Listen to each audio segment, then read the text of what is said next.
विद्युत धारा के चुंबकीय प्रभाव। इस अध्याय में आप जानेंगे चुंबकीय क्षेत्र और चुंबकीय रेखाएं क्या होती हैं, विद्युत धारावाही चालक के कारण चुंबकीय क्षेत्र किस प्रकार से उत्पन्न होता है, फ्लेमिंग के बाएं हाथ का नियम क्या है, विद्युत मोटर क्या होता है, ये किस सिद्धांत पर कार्य करता है, वैद्युत चुंबकीय प्रेरण क्या है, और विद्युत जनित्र या जनरेटर और वो किस सिद्धांत पर कार्य करता है, इन सब के बारे में। तो आइए शुरू करते हैं 10वीं कक्षा के विज्ञान का अध्याय 13, विद्युत धारा के चुंबकीय प्रभाव। दोस्तों, विद्युत के पिछले अध्याय में आपने विद्युत धारा के तापीय प्रभाव के बारे में अध्ययन किया था और विद्युत धारा के अन्य प्रभाव क्या हो सकते हैं। तो एक प्रकार से देखा जाए तो विद्युत धारावाही जो तार है वो एक चुंबक की तरह व्यवहार करता है। और आइए इसको एक क्रियाकलाप के माध्यम से देखते हैं। यहाँ पर देखिए, धातु के चालक से विद्युत धारा प्रवाहित कराने पर जो दिक् सूचक सुई होती है ये विक्षेपित हो जाती है, यानी कि जब किसी धातु के धारावाही चालक में विद्युत प्रवाहित होती है तो उसमें चुंबकीय क्षेत्र उत्पन्न हो जाता है। सुई विक्षेपित होने का मतलब ये है कि तांबे के तार से प्रवाहित विद्युत धारा एक चुंबकीय प्रभाव उत्पन्न करती है और इस प्रकार हम कह सकते हैं कि विद्युत और चुंबकत्व तो दोनों एक दूसरे से संबंधित हैं। एक वैज्ञानिक है दोस्तों, हैंस क्रिश्चियन आर्स्टेड, 1777 से 1851। 19वीं शताब्दी के अग्रणी वैज्ञानिकों में से एक हैंस क्रिश्चियन आर्स्टेड ने वैद्युत चुंबकत्व को समझने में एक निर्णायक भूमिका निभाई। सन 1820 में उन्होंने अकस्मात ये खोजा कि किसी धातु के तार में विद्युत धारा प्रवाहित करने पर पास में रखे दिक् सूचक सुई में विक्षेप उत्पन्न हुआ और अपने प्रेक्षण और प्रयोगों के आधार पर आर्स्टेड ने ये प्रमाणित किया कि विद्युत और चुंबकत्व परस्पर संबंधित घटनाएं हैं। उनके अनुसंधान ने आगे जाकर नई नई प्रौद्योगिकियां जैसे रेडियो, टेलीविजन, तंतु प्रकाश की आदि का सृजन किया और उन्हीं के सम्मान में चुंबकीय क्षेत्र की तीव्रता का मात्रक आर्स्टेड रखा गया है। दोस्तों, गतिमान चुंबकों के विद्युतीय प्रभाव को जब हम समझते हैं तो हम चुंबकीय क्षेत्र में कौन कौन से प्रभाव या विद्युत चुंबकीय प्रभाव कौन से उत्पन्न होते हैं इनके बारे में विस्तार से पढ़ेंगे। सबसे पहले जो शुरुआती टॉपिक है उसके बारे में जानते हैं, चुंबकीय क्षेत्र और क्षेत्र रेखाएं क्या होती हैं। आप जानते हैं किसी क्षण चुंबक के निकट लाने पर जो दिक् सूचक सुई होती है जो कि नॉर्थ और साउथ का ज्ञान कराती है वो विक्षेपित हो जाती है। वास्तव में दिक् सूचक सुई एक छोटा क्षण चुंबक होता है। किसी दिक् सूचक सुई के दोनों सिरे पर लगभग उत्तर और दक्षिण दिशाओं को संकेत करते हैं और उत्तर दिशा की ओर संकेत करने वाले सिरों को उत्तरोमुखी ध्रुव कहते हैं या उत्तरी ध्रुव, और दूसरा सिरा जो दक्षिण दिशा की ओर संकेत करता है उसे दक्षिणमुखी ध्रुव या दक्षिण ध्रुव कहते हैं। और प्रत्येक चुंबक में ये दोनों सिराएं उपस्थित होती हैं। यहाँ पर देखिए, क्षण चुंबक के निकट लोहे का चूर्ण स्वयं ही चुंबकीय क्षेत्र रेखाओं के अनुदिश संरेखित हो जाता है। यानी आप इससे देख सकते हैं कि जो ध्रुव हैं, चाहे नॉर्थ पोल हो या साउथ पोल हो, दोनों पर जो लोहे के कणों का सांद्रण है वो अधिक है। दोस्तों, जब चुंबक को आप लोहे के बुरादे के पास लाते हैं, लौह चूर्ण पर एक बल अनुभव होता है और इसी बल के कारण लौह चूर्ण इस प्रकार के पैटर्न में व्यवस्थित हो जाता है। किसी चुंबक के चारों ओर का वह क्षेत्र जिसमें उसके बल का संसूचन किया जा सकता है चुंबक का चुंबकीय क्षेत्र कहलाता है। वह रेखाएं जिसके अनुदिश लौह चूर्ण स्वयं संरेखित होता है चुंबकीय क्षेत्र की रेखाओं का निरूपण करती हैं। और दोस्तों, किसी क्षण चुंबक के चारों ओर चुंबकीय क्षेत्र रेखाएं प्राप्त करने के लिए कोई अन्य उपाय भी है जिसकी सहायता से हम चुंबक के चुंबकीय क्षेत्र रेखाएं निरूपित कर सकते हैं। तो यहाँ पर देखिए, एक आपको दंड चुंबक या क्षण चुंबक लेना है। इसके बाद दिक् सूचक सुई की सहायता से आप रेखाएं जो हैं क्षण चुंबक के चारों ओर क्षेत्र रेखाएं निरूपित कर सकते हैं और उनकी आकृति कुछ इस प्रकार से होगी।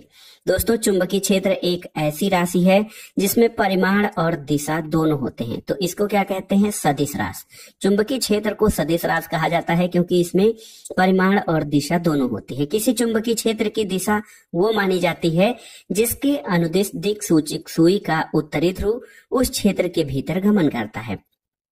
इसलिए परिपाटी के अनुसार चुंबकीय क्षेत्र रेखाएं चुंबक के उत्तरी ध्रुव में प्रकट होती हैं। दक्षिण ध्रुव पर विलीन हो जाती हैं।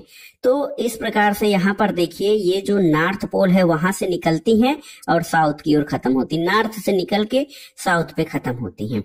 तो चुंबकीय रेखाओं पर तीर अंकित किए जाते हैं जिससे उनकी दिशा का ज्ञान हो सके, और चुंबक के भीतर चुंबकीय क्षेत्र रेखाओं की दिशा उसके दक्षिण ध्रुव से उत्तर दिशा की ओर होती है। इसलिए चुंबकीय क्षेत्र रेखाएं हमेशा एक बंद वक्र होती हैं। दोस्तों, चुंबकीय क्षेत्र की आपेक्षिक प्रबलता को क्षेत्र रेखाओं की निकटता की कोटि द्वारा दर्शाया जाता है। जहां पर चुंबकीय क्षेत्र रेखाएं अपेक्षाकृत अधिक निकट होती हैं वहां चुंबकीय क्षेत्र अधिक होता है। जैसे नॉर्थ और साउथ पोल पर चुंबकीय क्षेत्र रेखाओं की जो प्रबलता अधिक होती है तो वहां पर चुंबकीय क्षेत्र अधिक होता है। वहां पर विद्यमान किसी अन्य चुंबक के ध्रुव पर चुंबकीय क्षेत्र के कारण अधिक बल कार्य करेगा। दो क्षेत्र रेखाएं कहीं भी एक दूसरे को काटती नहीं हैं। यदि वे ऐसा करें तो इसका अर्थ होगा प्रच्छेद बिंदु पर दिक् सुई को रखने पर उसकी सुई दो दिशाओं की ओर संकेत करे, जो कि संभव नहीं है। आइए जानते हैं जो हमने पढ़ा है अभी कि किसी विद्युत धारावाही चालक के कारण जो चुंबकीय क्षेत्र उत्पन्न होता है उसके बारे में। दोस्तों, किसी धातु के चालक में विद्युत धारा प्रवाहित करने पर उसके चारों ओर एक चुंबकीय क्षेत्र उत्पन्न हो जाता है। उत्पन्न चुंबकीय क्षेत्र की दिशा को ज्ञात करने के लिए एक क्रियाकलाप करेंगे। यहाँ पर देखिए, एक सरल विद्युत परिपथ जिसमें किसी लंबे तांबे के तार को किसी दिक् सूचक सुई के ऊपर और उसकी सुई के समानांतर रखा गया है। जब तार में विद्युत धारा के प्रवाह की दिशा उत्क्रमित होती है तो दिक् सूचक सुई का विक्षेप विपरीत दिशा में होता है। इस प्रयोग के द्वारा आप देख सकते हैं। दोस्तों, सीधे चालक से विद्युत धारा प्रवाहित होने के कारण चुंबकीय क्षेत्र किस प्रकार से होता है। किसी चालक से विद्युत धारा प्रवाहित होने पर उत्पन्न चुंबकीय क्षेत्र का पैटर्न कैसे निर्धारित होता है वो एक आकृति पर निर्भर करता है। यहाँ पर देखिए किस प्रकार से किसी विद्युत धारावाही सीधे चालक तार के चारों ओर के चुंबकीय क्षेत्र की क्षेत्र रेखाओं को निरूपित करना संकेंद्रीय वृत्तों का पैटर्न है और वृत्तों पर अंकित तीर क्षेत्र रेखाओं की दिशाओं को दर्शाते हैं। तो यहाँ पर देखिए किस तरह से परिवर्ती प्रतिरोध यहाँ दिखाया गया है और ये चुंबकीय क्षेत्र रेखाएं जो हैं उनकी गणना इस विद्युत वाही चालक तार के माध्यम से किया गया है। दोस्तों, यदि तांबे के तार में प्रवाहित विद्युत धारा के परिमाण को परिवर्तित कर दिया जाए, यानी जो धारा उसमें प्रवाहित हो रही है उसकी मात्रा को कम कर दें या अधिक कर दें, तो दिक् सूचक सुई के विक्षेप पर क्या प्रभाव पड़ता है। दोस्तों, हम ये जानते हैं कि सुई के विक्षेप में भी परिवर्तन आता है जब हम धारा के या किसी तार में प्रवाहित धारा के मान में परिवर्तन करते हैं। वास्तव में जब विद्युत धारा के परिमाण में वृद्धि होती है तो विक्षेप में भी वृद्धि होती है। इससे ये पता चलता है कि जैसे तार में प्रवाहित विद्युत धारा के परिमाण में वृद्धि होती है तो किसी दिए गए बिंदु पर उत्पन्न चुंबकीय क्षेत्र के परिमाण में भी वृद्धि हो जाती है। यदि तांबे के तार में प्रवाहित विद्युत धारा तो वही रहती है, किंतु दिक् सूचक सुई तांबे के तार से दूर चला जाता है, तब क्या प्रभाव पड़ता है ये भी अध्ययन का विषय है। दोस्तों, दिक् सूचक सुई को जब चालक तार से दूर हम ले जाते हैं, किसी बिंदु जैसे Q पर रख देते हैं, तो ये पता चलता है कि दिक् सूचक सुई का विक्षेप जो है वो घट जाता है और इस प्रकार किसी चालक से प्रवाहित की गई विद्युत धारा के कारण उत्पन्न चुंबकीय क्षेत्र चालक से दूर जाने पर घटता है। ये देखा जा सकता है कि जैसे जैसे विद्युत धारावाही सीधे चालक तार से दूर हटते जाते हैं, उनके चारों ओर उत्पन्न चुंबकीय क्षेत्र को निरूपित करने वाले संकेंद्रीय वृत्तों का साइज बड़ा हो जाता है।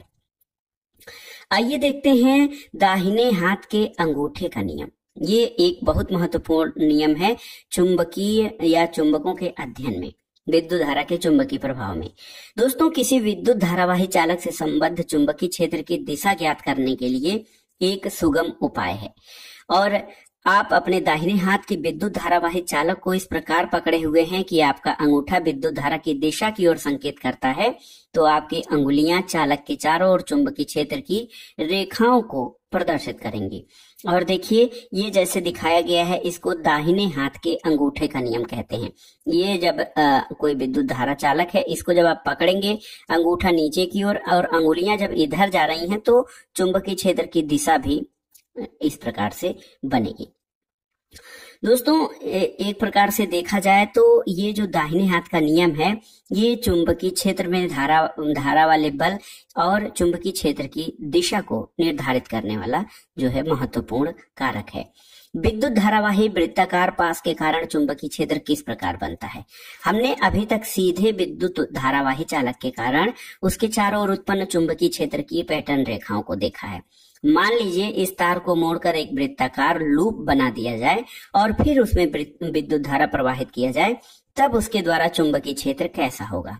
दोस्तों हम जानते हैं कि किसी विद्युत धारावाही चालक के कारण उत्पन्न चुंबकीय क्षेत्र उससे दूरी के व्युत्क्रम पर निर्भर करता है और इसी प्रकार किसी विद्युत धारावाही पास या लूप के प्रत्येक बिंदु पर उसके चारों ओर उत्पन्न चुंबकीय क्षेत्र को निरूपित करने वाले संकेंद्रीय वृत्तों का साइज तार से दूर जाने पर बड़ा होता जाता है।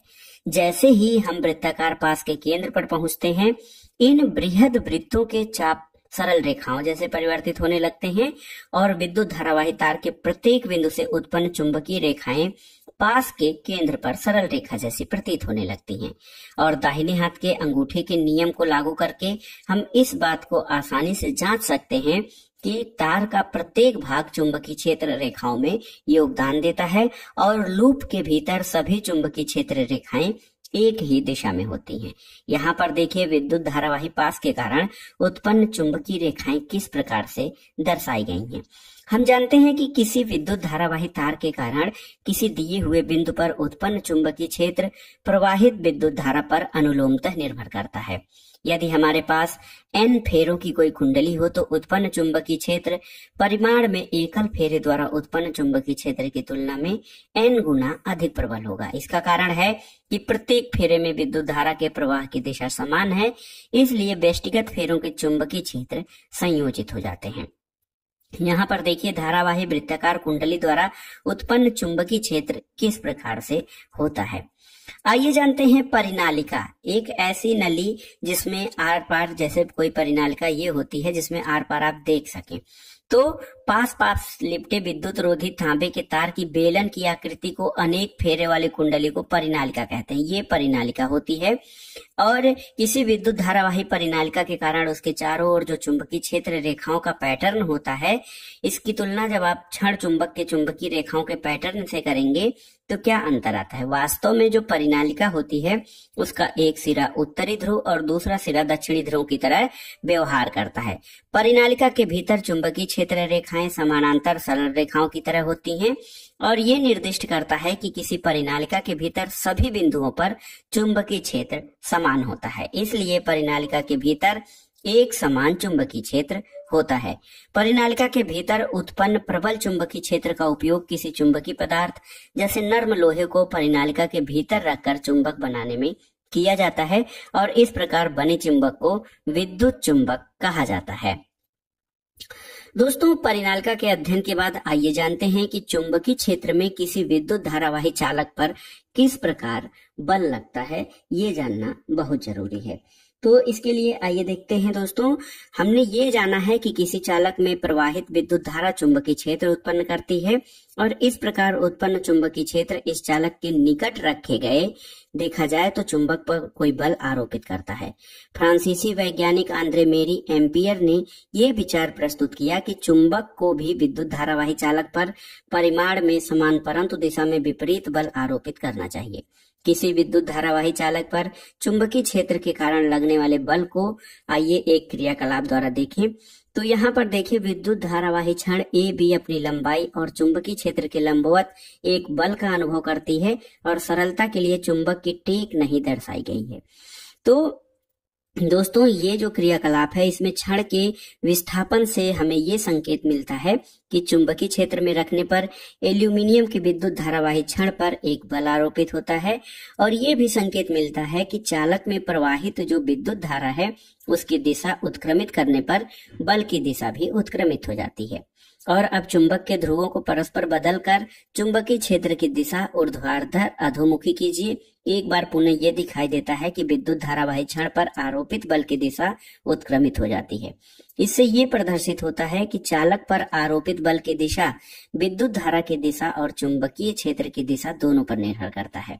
और प्रयोगों के द्वारा ये भी देखा गया है कि क्षण में विस्थापन उस समय अधिकतम होता है जब विद्युत धारा की दिशा चुंबकीय क्षेत्र की दिशा के लंबवत होती है। ऐसी स्थिति में चालक पर आरोपित बल की दिशा का पता हम एक सरल नियम द्वारा ज्ञात कर सकते हैं। इसको फ्लेमिंग के बाएं हाथ का नियम कहते हैं। देखिए, विद्युत धारा की दिशा और चुंबकीय क्षेत्र की दिशा परस्पर लंबवत रखकर विचार किया था और ये पाया था कि चालक पर आरोपित बल की दिशा इन दोनों के लंबवत है। इन तीनों दिशाओं की व्याख्या एक सरल नियम जिसे फ्लेमिंग के बाएं हाथ का नियम कहते हैं, इसके द्वारा किया जाता है। इस नियम के अनुसार अपने बाएं हाथ की तर्जनी, मध्यमा और अंगूठे को इस प्रकार फैलाइए कि तीनों एक दूसरे के लंबवत हैं। यदि तर्जनी चुंबकीय क्षेत्र की दिशा और मध्यमा चालक में प्रवाहित विद्युत धारा की दिशा को संकेत करती है, तो अंगूठा चालक की गति की दिशा अथवा चालक पर आरोपित बल की दिशा की ओर संकेत करेगा। यहाँ पर देखिए किस प्रकार से अंगूठा जो है बल की दिशा, उसके अलावा चुंबकीय क्षेत्र की दिशा तर्जनी आपकी और मध्यमा विद्युत धारा की दिशा को दर्शाता है। दोस्तों, विद्युत मोटर, विद्युत जनित्र, ध्वनि विस्तारक यंत्र, माइक्रोफोन और विद्युत मापक यंत्र कुछ ऐसी युक्तियां हैं जिसमें विद्युत धारावाही चालक और चुंबकीय क्षेत्रों का उपयोग होता है। आगे कुछ अन्य उदाहरण हैं जिनके बारे में हम जानेंगे। दोस्तों, औषध में चुंबकत्व का क्या उपयोग है, आइए जानते हैं। औषधियों में चुंबकत्व। विद्युत धारा सदैव चुंबकीय क्षेत्र उत्पन्न करती है। हमारे शरीर की तंत्रिका कोशिकाओं के सीधी रेखा में या उनके अनुदिश गमन करने वाली दुर्बल आयन धाराएं भी चुंबकीय क्षेत्र उत्पन्न करती हैं। जब हम किसी वस्तु को स्पर्श करते हैं तो हमारी तंत्रिकाएं एक विद्युत आवेग को उस पेशी तक ले जाती हैं जिसका हमें उपयोग करना है। यह आवेग एक अस्थायी चुंबकीय क्षेत्र उत्पन्न करता है। ये क्षेत्र अत्यंत दुर्बल होते हैं और पृथ्वी के चुंबकीय क्षेत्र की तुलना में उसके 1 अरबवें भाग के बराबर होते हैं। मानव शरीर में ये 2 मुख्य भाग जिसमें चुंबकीय क्षेत्र का उत्पन्न होना महत्वपूर्ण है, वे हृदय और मस्तिष्क हैं। यानी हृदय और मस्तिष्क में चुंबकीय क्षेत्र उत्पन्न होता है। शरीर के भीतर चुंबकीय क्षेत्र शरीर के विभिन्न भागों के प्रतिबिंब प्राप्त करने का आधार बनता है। दोस्तों, चिकित्सा में इसका उपयोग किया जाता है। आप MRI का नाम सुने होंगे, मैग्नेटिक रेजोनेंस इमेजिंग जिसको कहते हैं। इसके उपयोग द्वारा आप चिकित्सा निदान में इन प्रतिबिंबों का विश्लेषण सहायक होता है और चिकित्सा विज्ञान में चुंबकत्व के कई सारे उपयोग हैं। आइए जानते हैं दोस्तों विद्युत मोटर के बारे में। विद्युत मोटर एक ऐसी घूर्णन युक्ति है जिससे विद्युत ऊर्जा का यांत्रिक ऊर्जा में रूपांतरण होता है। एक महत्वपूर्ण अवयव के रूप में विद्युत मोटर का उपयोग बहुत जगह जैसे विद्युत पंखा, रेफ्रिजरेटर, विद्युत मिश्रक, वॉशिंग मशीन, कंप्यूटरों, MP3 प्लेयर आदि में किया जाता है। विद्युत मोटर किस प्रकार से कार्य करता है, यानी इसका सिद्धांत किस प्रकार से है। यहाँ पर देखिए सरल विद्युत मोटर आपको दिखाया गया है। ये नॉर्थ पोल है, ये साउथ पोल है। बीच में यहाँ पर एक देखिए शाफ्ट बना हुआ है और ये धुरी जो है ये जब विद्युत धारा प्रवाहित होती है तो ये चलने लगती है। देखिए विद्युत रोधी तार की एक आयताकार कुंडली होती है। यह कुंडली किसी चुंबकीय क्षेत्र के 2 ध्रुवों के बीच इस प्रकार रखी जाती है कि इसकी भुजाएं A, B और CD चुंबकीय क्षेत्र की दिशा के लंबवत हों। तो जब इस तरह से संयोजित करते हैं तो बैटरी से चलकर चालक ब्रश X में से होते हुए विद्युत धारा कुंडली ABCD में प्रवेश करती है और चालक ब्रश Y से होते हुए बैटरी के दूसरे टर्मिनल पर वापस आ जाती है। कुंडली में विद्युत धारा AB में A से B की ओर और CD में C से D की ओर प्रवाहित होती है। इसलिए A, B और CD में विद्युत धारा की दिशाएं परस्पर विपरीत होती हैं। चुंबकीय क्षेत्र में रखे विद्युत धारावाही चालक पर आरोपित बल की दिशा ज्ञात करने के लिए फ्लेमिंग के बाएं हाथ का नियम लगाते हैं और ये पाते हैं कि भुजा AB पर आरोपित बल इसे अधोमुखी धकेलता है, जबकि भुजा CD पर आरोपित बल इसे ऊपरमुखी धकेलता है। इस प्रकार किसी अक्ष पर घूमने के लिए स्वतंत्र कुंडली और धुरी वामावर्त घूर्णन करते हैं। आधे घूर्णन में Q का संपर्क ब्रश X से होता है और P का संपर्क ब्रश Y से होता है। इसलिए कुंडली में विद्युत धारा उत्क्रमित होकर DCBA पथ के अनुसार चलती रहती है। दोस्तों, वह युक्ति जो परिपथ में विद्युत धारा के प्रवाह को उत्क्रमित करती है उसे दिक् परिवर्तक कहते हैं। विद्युत मोटर में विभक्त वलय जो होते हैं ये दिक् परिवर्तक का कार्य करते हैं। विद्युत धारा के उत्क्रमित होने पर दोनों भुजाओं ए, बी और सी, डी पर आरोपित बलों पर दिशाएं भी उत्क्रमित हो जाती हैं, यानी रिवर्स हो जाती हैं।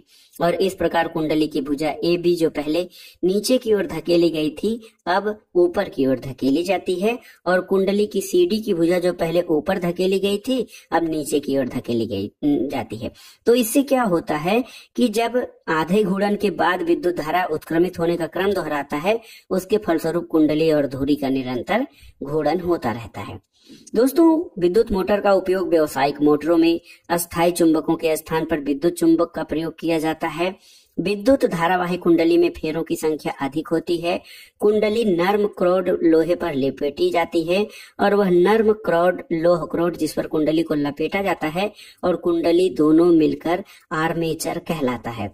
इससे मोटर की शक्ति में वृद्धि हो जाती है। अब आइए जानते हैं महत्वपूर्ण चुंबकीय गुण चुंबकीय प्रेरण के बारे में जानते हैं। जब कोई विद्युत धारावाही चालक किसी चुंबकीय क्षेत्र में इस प्रकार रखा जाता है कि चालक में प्रवाहित विद्युत धारा की दिशा चुंबकीय क्षेत्र के लंबवत हो, तो वह चालक एक बल का अनुभव करता है और इस बल के कारण वह चालक गति करने लगता है। दोस्तों, जब देखिए 1831 में माइकल फैराडे ने एक प्रयोग किया और फैराडे की इस खोज ने किसी गतिशील चुंबक का उपयोग किस प्रकार विद्युत धारा उत्पन्न करने के लिए किया जा सकता है, इसको एक नई दिशा प्रदान की। इस प्रभाव का अध्ययन करने के लिए आइए एक क्रियाकलाप करते हैं। देखिए, यहाँ पर चुंबक को कुंडली के अंदर ले जाने पर कुंडली के परिपथ में विद्युत धारा उत्पन्न होती है, जिसे गैल्वेनोमीटर की सुई के विक्षेप द्वारा इंगित किया जाता है। जैसे कोई चुंबक है, जब इसको कुंडली के अंदर ले जाते हैं तो कुंडली के परिपथ में विद्युत धारा उत्पन्न होती है। दोस्तों, आप ये जांच कर सकते हैं कि यदि आप चुंबक के दक्षिणी ध्रुव को कुंडली के बी सिरे की ओर गति कराते हैं तो गैल्वेनोमीटर में विक्षेपण पहली स्थिति में जिसमें उत्तरी ध्रुव का उपयोग किया गया था उसके विपरीत होगा, और जब कुंडली और चुंबक दोनों स्थिर होते हैं तो गैल्वेनोमीटर में कोई विक्षेप नहीं होता। इस क्रियाकलाप से ये स्पष्ट है कि कुंडली के सापेक्ष चुंबक की गति एक प्रेरित विभवांतर उत्पन्न करती है, जिसके कारण परिपथ में विद्युत धारा प्रवाहित होती है। गैल्वेनोमीटर क्या है? दोस्तों, गैल्वेनोमीटर एक ऐसा उपकरण है जो किसी परिपथ में विद्युत धारा की उपस्थिति दर्शाता है। यदि इससे प्रवाहित विद्युत धारा शून्य है तो इसका संकेतक शून्य पैमाने पर रहता है और यह अपने शून्य चिन्ह पर या तो बाईं ओर अथवा दाईं ओर विक्षेपित हो सकता है, और यह विक्षेप विद्युत धारा की दिशा पर निर्भर करता है। माइकल फैराडे दोस्तों 1791 से 1867। तो माइकल फैराडे एक प्रायोगिक भौतिक शास्त्री थे। उन्होंने कोई औपचारिक शिक्षा प्राप्त नहीं की। अपने जीवन के आरंभिक काल में उन्होंने जिल्दसाजी की दुकान पर कार्य किया। फैराडे जिल्दसाजी के लिए दुकान पर आने वाली पुस्तकों का अध्ययन किया करते थे। इससे उनकी विज्ञान में रुचि पैदा हो गई। उन्हें रॉयल इंस्टीट्यूट के वैज्ञानिक सर हेम्फ्रे डेवी के सार्वजनिक व्याख्यान सुनने का अवसर मिला और उन्होंने सावधानी पूर्वक डेवी के व्याख्यानों के नोट तैयार किए और उन्हें सर डेवी के पास भेज दिया। शीघ्र ही उन्हें रॉयल इंस्टीट्यूट में डेवी की प्रयोगशाला में सहायक बना दिया गया। फैराडे ने बहुत से क्रांतिकारी खोज की जिसमें विद्युत चुंबकीय प्रेरण और विद्युत अपघटन के नियम सम्मिलित हैं। उनके विश्वविद्यालय ने उन्हें मानद उपाधियां प्रदान करने का प्रयास किया, परंतु उन्होंने इस प्रकार के सम्मानों को ठुकरा दिया। फैराडे को किसी भी सम्मान की तुलना में अपने वैज्ञानिक कार्यों से अधिक प्यार था।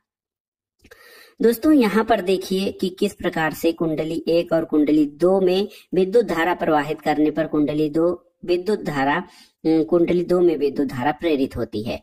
बैटरी से जब आप कुंडली 1 को जोड़ेंगे तो पाएंगे कि ऐसा करने पर कुंडली 2 में एक क्षणिक विद्युत धारा प्रवाहित होती है, लेकिन इसकी धारा पहले से विपरीत है। तो जब इन प्रयोगों से निष्कर्ष ये निकलता है कि जब कभी कुंडली 1 में प्रवाहित विद्युत धारा के परिमाण में परिवर्तन होता है तो कुंडली 2 में एक विभवांतर प्रेरित होता है, और कुंडली 1 को प्राथमिक कुंडली 2 को द्वितीय कुंडली कहते हैं। और जैसे ही प्रथम कुंडली में प्रवाहित विद्युत धारा में परिवर्तन होता है, इससे जुड़ी हुई चुंबकीय क्षेत्र भी परिवर्तित हो जाता है, और इस प्रकार द्वितीयक कुंडली के चारों ओर का चुंबकीय क्षेत्र रेखाएं परिवर्तित होती हैं, और द्वितीयक कुंडली से संबद्ध चुंबकीय क्षेत्र रेखाओं में परिवर्तन उसमें प्रेरित विद्युत धारा उत्पन्न होने का कारण है। वह प्रक्रम जिसके द्वारा किसी चालक के परिवर्तित चुंबकीय क्षेत्र के कारण अन्य चालक में विद्युत धारा प्रेरित होती है उसे वैद्युत चुंबकीय प्रेरण कहा जाता है।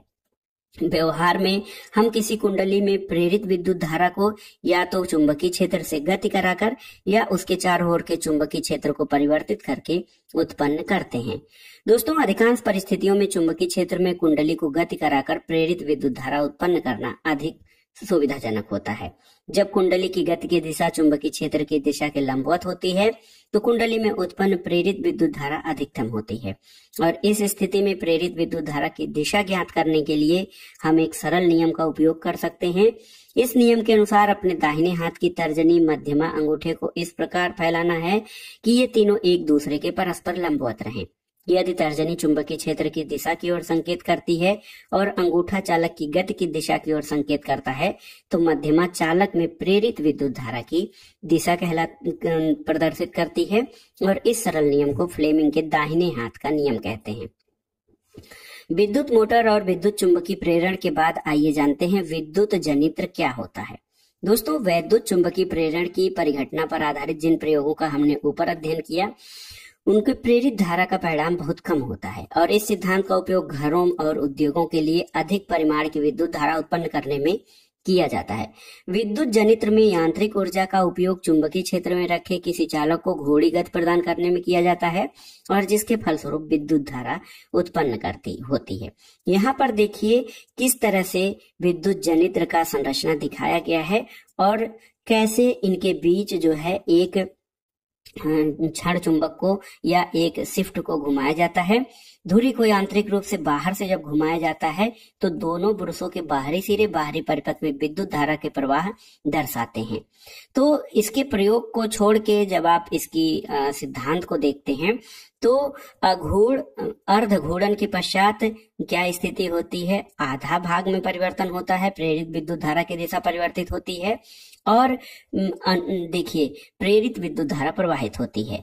जब दूसरे आधे भाग में घूर्णन के पश्चात क्रमिक रूप से इन भुजाओं में विद्युत धारा की ध्रुवता परिवर्तित होती है, और ऐसी विद्युत धारा जो समान काल अंतरालों के बाद अपनी दिशा में परिवर्तन करती है उसे प्रत्यावर्ती धारा कहा जाता है। और विद्युत उत्पन्न करने की इस युक्ति को प्रत्यावर्ती विद्युत धारा जनित्र या एसी जनित्र अल्टरनेटिव करंट कहते हैं। दोस्तों, दिष्ट धारा या डीसी जो होती है डायरेक्ट करंट, जिसमें समय के साथ दिशा में परिवर्तन नहीं होता है, प्राप्त करने के लिए विभक्त वलय प्रकार के दिक् परिवर्तक का उपयोग होता है। इस व्यवस्था के साथ एक ब्रश सदैव उस भुजा के संपर्क में रहता है जो चुंबकीय क्षेत्र में ऊपर की ओर गति करती है, जबकि दूसरा ब्रश सदैव नीचे की ओर गति करने वाली भुजा के संपर्क में रहता है। हम विभक्त वलय दिक् परिवर्तक की कार्यप्रणाली विद्युत मोटर के अध्ययन में देख चुके हैं। किस प्रकार से एक जनित्र को दिष्ट धारा जनित्र कहते हैं। दिष्ट धारा और प्रत्यावर्ती धारा के बीच अंतर क्या है, यानी डीसी और एसी के बीच क्या अंतर है। तो एक देखिए, दिष्ट धारा या डायरेक्ट करंट एक दिशा में प्रवाहित होती है, जबकि प्रत्यावर्ती धारा निश्चित काल अंतराल के पश्चात अपनी दिशा उत्क्रमित करती रहती है। आजकल जितने विद्युत शक्ति संयंत्र स्थापित किए जा रहे हैं उनमें से अधिकांश में प्रत्यावर्ती धारा उत्पन्न होता है। भारत में उत्पादित प्रत्यावर्ती विद्युत धारा हर 1/100 सेकंड के पश्चात अपनी दिशा उत्क्रमित करती है, और इस प्रत्यावर्ती धारा यानी एसी की आवृत्ति 50 हर्ट्ज होती है। डीसी की तुलना में एसी का महत्वपूर्ण लाभ ये है कि ये विद्युत शक्ति को दूर स्थित स्थानों पर बिना किसी ऊर्जा क्षय के प्रेषित किया जा सकता है। आइए देखते हैं दोस्तों, डोमेस्टिक जो हमारा इलेक्ट्रिक सर्किट होता है, घरेलू विद्युत परिपथ, उसके बारे में। हम अपने घरों में विद्युत शक्ति की आपूर्ति मुख्यतः तारों, जिसको कि मेंस कहा जाता है, उससे प्राप्त करते हैं। ये मुख्य तार या तो धरती पर लगे विद्युत खंभों के सहारे अथवा भूमिगत केबल के सहारे हमारे घरों तक आते हैं। इस आपूर्ति के तारों में से एक तार को जिस प्रकार लाल विद्युत रोधी आवरण होता है उसको विद्युन्मय तार अथवा धनात्मक तार कहते हैं। अन्य तार पर एक काला आवरण होता है जिसको ऋणात्मक तार कहते हैं। हमारे देश में इन दोनों तारों के बीच 220 वोल्ट का विभवांतर होता है। घर में लगे मीटर बोर्ड में ये तार मुख्य फ्यूज से होते हुए एक विद्युत मीटर में प्रवेश करते हैं और इन्हें मुख्य स्विच से होते हुए घर के लाइन तारों से संयोजित किया जाता है। ये तार के पृथक पृथक परिपथों में विद्युत आपूर्ति करते हैं। प्रायः घरों में 2 पृथक परिपथ होते हैं, एक 15 एम्पीयर विद्युत धारा के अनुमतांक के लिए जिसका उपयोग उच्च शक्ति वाले विद्युत साधित्रों जैसे गीजर, वायु शीतृत, एयर कंडीशनर आदि के लिए किया जाता है। दूसरा विद्युत परिपथ 5 एम्पीयर विद्युत धारा के लिए होता है, जिससे बल्ब पंखे चलाए जाते हैं। दोस्तों, भू संपर्क तार, जिसको अर्थ कहा जाता है, इस पर प्रायः हरा विद्युत रोधी आवरण होता है। घर के निकट भूमि के भीतर बहुत गहराई पर स्थित धातु की प्लेट से संयोजित होता है और इस तार का उपयोग विशेषकर विद्युत इस्त्री, टोस्टर, मेज का पंखा, रेफ्रिजरेटर आदि धातु के आवरण वाले विद्युत साधित्रों की सुरक्षा के उपाय के लिए किया जाता है। यहाँ पर देखिए, सामान्य घरेलू परिपथ में एक परिपथ का व्यवस्था आरेख। यहाँ पे लाल जो है ये धनात्मक तार होता है, ब्लैक जो है ये ऋणात्मक है और ये भू संपर्क तार यानी अर्थ होता है। दोस्तों, जो है भू संपर्क तार विद्युत धारा के लिए अल्प प्रतिरोध का चालन पथ प्रस्तुत करता है। इससे ये निश्चित हो जाता है कि जो हमारा उपकरण है उसके धात्विक आवरण में विद्युत धारा का कोई क्षरण होने पर उस उपकरण का विभव भूमि के विभव के बराबर हो जाता है और इस साधित्र का उपयोग करने वाला व्यक्ति तीव्र विद्युत आघात से सुरक्षित रखता है। घरेलू विद्युत परिपथ में किसी एक परिपथ का व्यवस्था आरेख दिखाया गया है और प्रत्येक पृथक विद्युत परिपथ में जो विद्युन्मय और उदासीन तार के बीच विद्युत साधित्रों को संयोजित किया जाता है और प्रत्येक उपकरण का अपना पृथक ऑन ऑफ स्विच होता है ताकि इच्छानुसार उसमें विद्युत धारा प्रवाहित कराई जा सके। सभी साधित्रों को समान बोल्टता मिल जाए, इसलिए उनको परस्पर पार्श्व क्रम में या समानांतर क्रम में जोड़ा जाता है। दोस्तों, विद्युत फ्यूज सभी घरेलू परिपथों का महत्वपूर्ण अवयव होता है। विद्युत फ्यूज आप जानते हैं कि ये विद्युत धारा के ऊष्मीय प्रभाव पर आधारित होता है और ये जो अतिभार हो जाता है विद्युत धारा का, उससे विद्युत उपकरणों को होने वाली क्षति से ये बचाता है।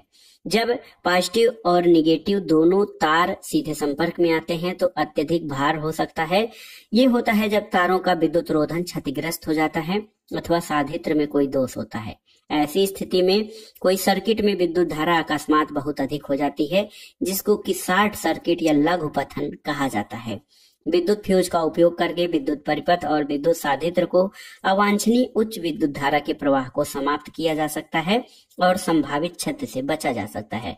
फ्यूजों में होने वाला जूल तापन फ्यूज को पिघला देता है और इससे विद्युत परिपथ टूट जाता है और जो हमारे दुर्घटना वाले चीजें या विद्युत साधित्रों के नुकसान वाली चीजें हैं वो बच जाती हैं। तो दोस्तों, ये था आज का वीडियो, अध्याय 13 एनसीईआरटी 10वीं कक्षा के विज्ञान का विद्युत धारा के चुंबकीय प्रभाव। इस अध्याय से आपने क्या सीखा, आइए देखते हैं। दिक्सूची एक छोटा चुंबक होता है। इसका एक सिरा जो उत्तर की ओर संकेत करता है उसे उत्तरी ध्रुव और दक्षिण की ओर संकेत करने वाले को दक्षिणी ध्रुव कहा जाता है। किसी चुंबक के चारों ओर एक चुंबकीय क्षेत्र होता है जिससे उस चुंबक के बल का निर्देशन किया जाता है और किसी चुंबकीय क्षेत्र के निरूपण के लिए चुंबकीय क्षेत्र रेखाओं का उपयोग किया जाता है। चुंबकीय क्षेत्र रेखा वह पथ है जिसके अनुदिश कोई परिकल्पित स्वतंत्र उत्तर ध्रुव गमन करने की प्रवृत्ति रखता है और चुंबकीय क्षेत्र के किसी बिंदु पर क्षेत्र की दिशा उस बिंदु पर रखे उत्तर ध्रुव की गति की दिशा द्वारा दर्शाई जाती है। जहाँ चुंबकीय बल क्षेत्र प्रबल होता है वहाँ क्षेत्र रेखाएं एक दूसरे के निकट होती हैं। दोस्तों, किसी विद्युत धारावाही तार के धातु के तार पर एक चुंबकीय क्षेत्र जुड़ा होता है। तार के चारों ओर क्षेत्र रेखाएं अनेक संकेंद्रीय वृत्तों के रूप में होती हैं जिनकी दिशा दक्षिणी हाथ के अंगूठे के नियम की तरह होती है। विद्युत चुंबक में नर्म लौह क्रोड होता है जिसके चारों ओर विद्युत रोधी तांबे के तार की कुंडली लिपटी होती है और कोई विद्युत धारावाही चालक चुंबकीय क्षेत्र में रखे जाने पर बल का अनुभव करता है।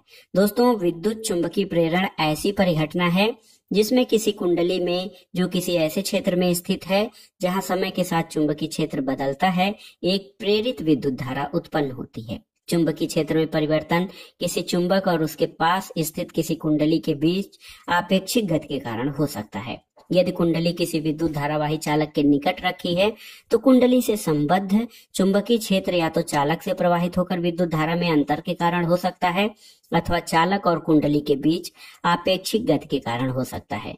प्रेरित विद्युत धारा की दिशा फ्लेमिंग के दाहिने हाथ के नियम द्वारा प्राप्त की जाती है। विद्युत जनित यांत्रिक ऊर्जा को विद्युत ऊर्जा में रूपांतरित करता है। ये वैद्युत चुंबकीय प्रेरण के आधार पर कार्य करता है।